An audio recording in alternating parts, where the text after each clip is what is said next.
तो हेलो दोस्तों, good morning. चलिए आज हमारे जितने भी छात्र छात्राएं हैं जो इंडियन आर्मी में, इंडियन एयर फोर्स में और इंडियन नेवी में जाने का सपना रखते हैं, तो ये सीडीएस की भर्ती निकल के आई है यूपीएससी के माध्यम से। तो उन सभी छात्रों का ये सपना साकार होने जा रही है जो यूपीएससी के माध्यम से सीडीएस की भर्ती निकल के आई है।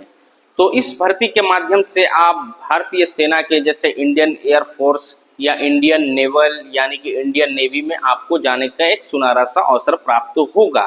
तो इसकी क्या क्वालिफिकेशन है, इसमें कौन लोग आवेदन करेंगे, इसमें अपेयरिंग स्टूडेंट आवेदन करेंगे या वो अभी पढ़ाई ही कर रहे हैं अपनी, तो इसमें मैं आपको आज की वीडियो में संपूर्ण जानकारी देने वाला हूं। तो ये वीडियो अपने उन दोस्तों तक जरूर पहुंचाइएगा जो एक सपना रखते हैं भारतीय सेना में, इंडियन एयर फोर्स में और इंडियन नेवी में जाने का। मेरी ये आप लोगों से कह लीजिए कि रिक्वेस्ट है कि वीडियो को उस दोस्तों तक जरूर पहुंचा दीजिएगा। तो चलिए मैं आप लोगों से अब लेट ना करता हूं और इसकी क्वालिफिकेशन और ये संपूर्ण जानकारी जो बोर्ड पर लिखी हुई है, बहुत बारीकी से मैं लिखा हूँ एकदम समझाने के लिए। तो इसलिए आइए आप लोगों को मैं समझाने का प्रयास करूँ और आप लोग वीडियो को लाइक करना मत भूलिएगा। तो चलिए सबसे पहले अगर मैं बात करूं तो आप लोग देख सकते हैं ये जो भर्ती निकल के आई है वो यूपीएससी के माध्यम से, यानी यूपीएससी आप समझ सकते हैं जो हमारे देश को आईएएस और आईपीएस देती है, आईएफएस देती है, उसी प्रकार से हमारे देश की जो नेतृत्व करते हैं सीडीएस, जो सुरक्षा व्यवस्थाओं की जिम्मेवारी को देखते हैं, तो उनकी ये भर्ती भी यूपीएससी ही लेती है। यानी UPSC union public service commission combined defence service CDS 2 examination 2026। तो ये 2026 की भर्ती निकल के आई है। अब इसमें मैं आपको पहले ऑनलाइन की जो प्रोसेस है वो बता दूं, उसके बाद मैं आपको एलिजिबिलिटी बताऊंगा और पोस्ट नेम किसमें कितनी पोस्ट निकल के आई है। तो इसमें मैं आपको ऑनलाइन की जो अप्लाई स्टार्ट डेट है वो आपको मैं बता दूं कि 20/5/2026 यानी 20 मई से इसकी आवेदन की शुरुआत हो चुकी है। डेट जो है अप्लाई की आप देख सकते हैं कि 9/6/2026 यानी 9 जून से पहले आप लोग इसमें आवेदन कर दें।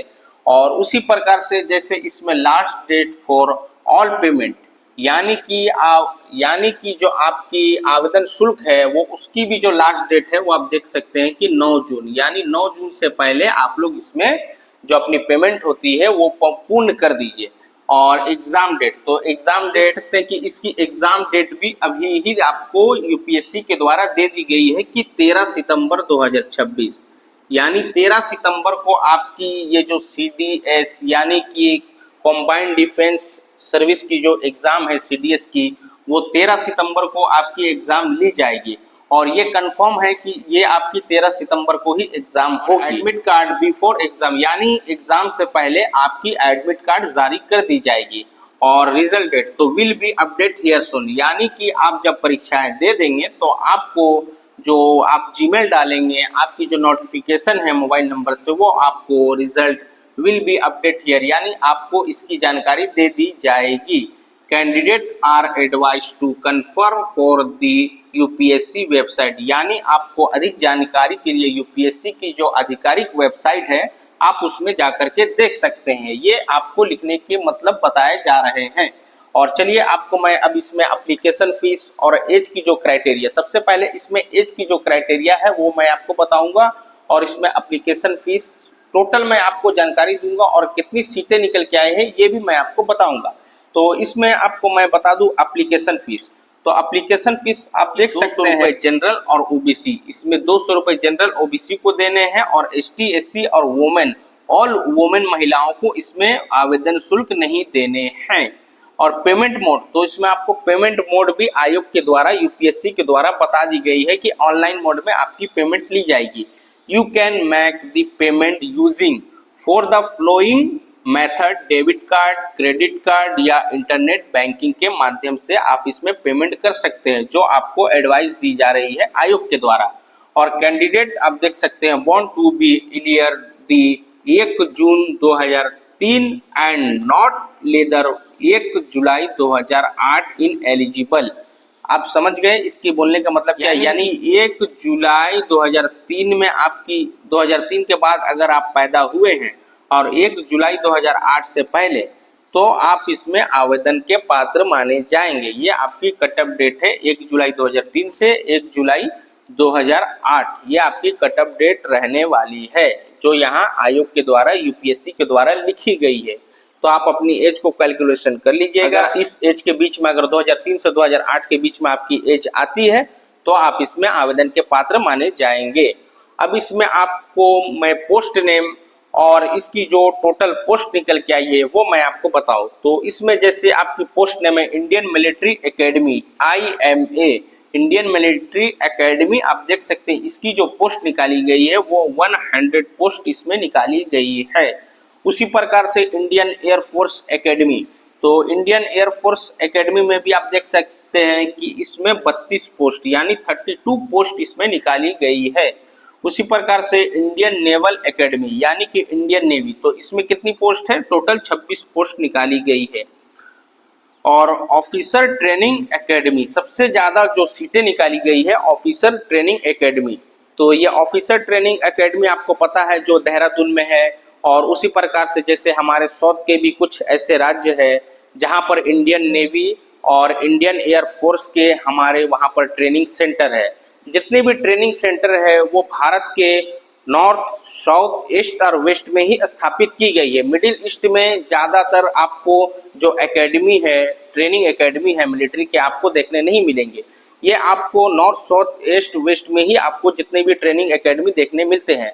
तो उसी प्रकार से ऑफिसर ट्रेनिंग एकेडमी आप देख सकते हैं इसकी कितनी पोस्ट निकल के आई है, वो 293 पोस्ट इसमें निकल के आई है ऑफिसर ट्रेनिंग एकेडमी की। यानी आप ऑफिसर्स को जो है ट्रेनिंग एकेडमी में ड्यूटी करेंगे, उन लोगों को ट्रेनिंग देंगे। तो चलिए अब आपको मैं इसमें एलिजिबिलिटी बता दूं। संपूर्ण जानकारी तो मैं आपको यहाँ दे दिया, लेकिन अब आपको इसमें एलिजिबिलिटी बता दूं। तो एलिजिबिलिटी इसमें जितने भी छात्र अगर वो बैचलर डिग्री अपनी पूर्ण कर चुके हैं तो वो इसमें आवेदन करेंगे, मगर इसमें एक कंडीशन है। तो चलिए मैं आपको पहले बता दूं। तो 4 IMA यानी Indian military academy and OTA यानी OTA आप देख सकते हैं officer training academy must have a bachelor degree in any stream, मतलब आप अगर किसी भी स्ट्रीम में अपनी बैचलर डिग्री को प्राप्त कर लिए हैं, ये देख सकते हैं आपकी अपनी बैचलर डिग्री को अगर प्राप्त कर लिए हैं तो आप इसमें आवेदन के पात्र हैं। किसमें, IMA यानी कि इंडियन मिलिट्री एकेडमी और OTA आप देख सकते हैं ऑफिसर ट्रेनिंग एकेडमी। अच्छा, फिर इसमें जो है आपकी फॉर नेवल एकेडमी के लिए, इसके लिए क्या आपकी योग्यता होनी चाहिए, तो must have a bachelor degree in engineering. अगर आप इंडियन नेवी में जाना चाहते हैं तो आपकी बैचलर डिग्री के साथ इंजीनियरिंग भी कंप्लीट होनी चाहिए, तो ही आप इस पोस्ट के लिए आवेदन कर सकते हैं, इस पोस्ट के लिए। अच्छा, फिर आपको मैं बता दूं कि फॉर एयरफोर्स, तो एयरफोर्स के लिए क्या है आप समझ सकते हैं। एयरफोर्स तो इसकी थोड़ी सी क्वालिफिकेशन अलग दी गई है, तो कैसे मैं आपको बता दूं।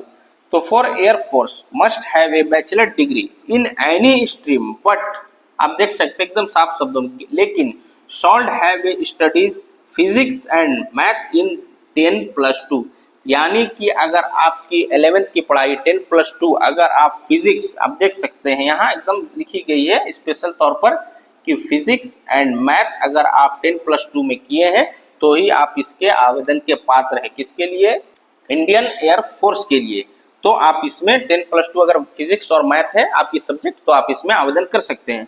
तो ये छोटी सी जानकारी थी जो यूपीएससी के द्वारा CDS कॉम्बाइंड डिफेंस सर्विस, जो हमारी CDS है, बड़ी बड़ी परीक्षाएं यूपीएससी लेती है देश में हमारी, और अच्छे अच्छे अधिकारी को उत्पन्न करती है, खोज करके निकालती है। और इसकी जो प्रोसेस है सिलेक्शन की वो आपकी बहुत जल्द, वो आपको इसकी ऑफिशियल वेबसाइट, तो ये भर्ती निकल के आई है। तो इसमें मैं आप लोगों को यही कहूँगा कि इसकी जो योग्यता को रखते हैं वो इसमें जरूर आवेदन करें, क्योंकि ये भर्ती जो है यूपीएससी के माध्यम से देश के अलग अलग कोने से जो हमारे जितने भी ऑफिसर्स योग्य है उन सब छात्रों को यूपीएससी मौका देती है देश का नेतृत्व करने के लिए। जो सुरक्षा व्यवस्थाएं हमारे देश की, उसके लिए ये नेतृत्व यूपीएससी हमारे छात्रों को सौंपती है। तो चलिए, ये छोटी सी जानकारी थी जो मैं आप तक पहुंचाया। आप लोगों को वीडियो अच्छी लगी होगी तो आप लोग अपने दोस्तों में इसे जरूर शेयर कीजिएगा और चैनल को सब्सक्राइब करना मत भूलिएगा। मैं इसी प्रकार से आप तक अलग अलग तरह से वीडियो लाने का प्रयास करूंगा। तो चलिए, मैं आप लोगों से मिलता हूं किसी और अच्छी सी जानकारी के साथ। तब तक आप लोग अपना ख्याल रखिएगा। बहुत बहुत धन्यवाद, सभी को जोहार।